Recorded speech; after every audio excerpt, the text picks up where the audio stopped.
Bongo patuloy na isinusulong ang mas maayos na serbisyong pangkalusugan. Nagbabala laban sa dengue at kumakalat na balita tungkol sa malasakit na centers. Fake news ayon kay Senator Bongo. Naritong newscoop ni Angelo Bainio.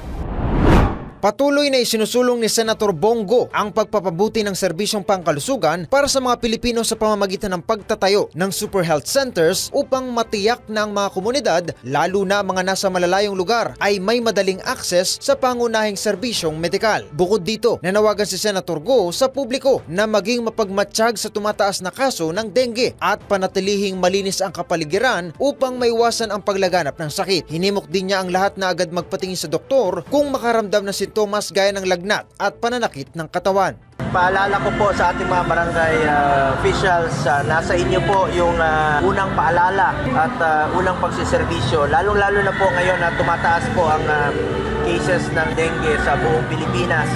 Mahalaga po sa akin ang kalusugan ng bawat Pilipino dahil katumbas po ng kalusugan ay buhay ng bawat Pilipino. Yung 4S na paalala po ng DOH, first, search and destroy. Ito po yung mga mosquito breeding places. Antayan niyo po yung mga tubig dyan na nagpupondo na maaaring magpupos ng mga mosquito. Secure self-protection. Ibig sabihin, yung mga damit natin, dapat po protektado tayo na hindi tayo makakagat. Pangatlo, seek early consultation. May mga super health center naman. Magpa-check up kagad kayo pag may nararamdaman po kayong kakaiba. Ibig sabihin, seek early consultation para mas protektado po kayo, para hindi lumala at hindi lumaki yung sakit. And of course, say yes to fogging.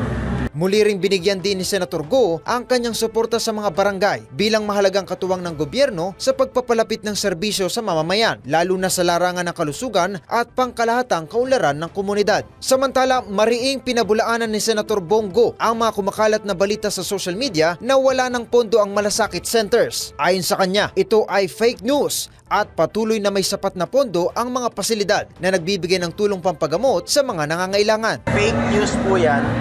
Dahil unang-una ang Malasakit Center patas na. Pangalawa, wala naman talagang sariling pondo ang Malasakit Center. Ang merong pondo yung 4 na ahensya ng gobyerno. DOH, DSWD, may pagtulong sila. PhilHealth, mandated na mabawasan po ang hospital billing. Tutulong po ang PhilHealth. At ang PCSO, may pondo rin po sila.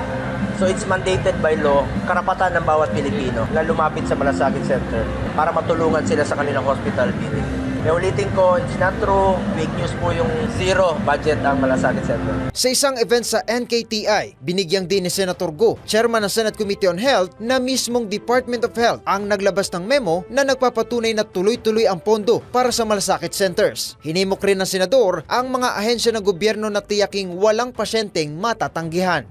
Naglalabas na rin po ng advisory ang Department of Health.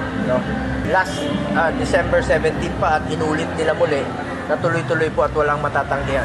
Kasi mandated by batas po yun. Walang matatanggihang pasyente sa lumalapit po sa Malasakit Center. At meron rin silang memo ukol dyan. So lapitan nyo lang po. Even here in Jose Lingad Hospital, meron po Malasakit Center, lapitan nyo lang po. Paalala niya sa publiko, ang pondo ng malasakit centers ay mula sa taong bayan at dapat itong maibalik sa pamamagitan ng dekalidad na serbisyo. Sa tala ng DOH, mahigit 17 milyong Pilipino na ang natulungan ng malasakit centers mula nang ito'y itatag. At yan ang aking news scoop, Angelo Bainio, nagbabalita ng tama, naglilingkod ng tama.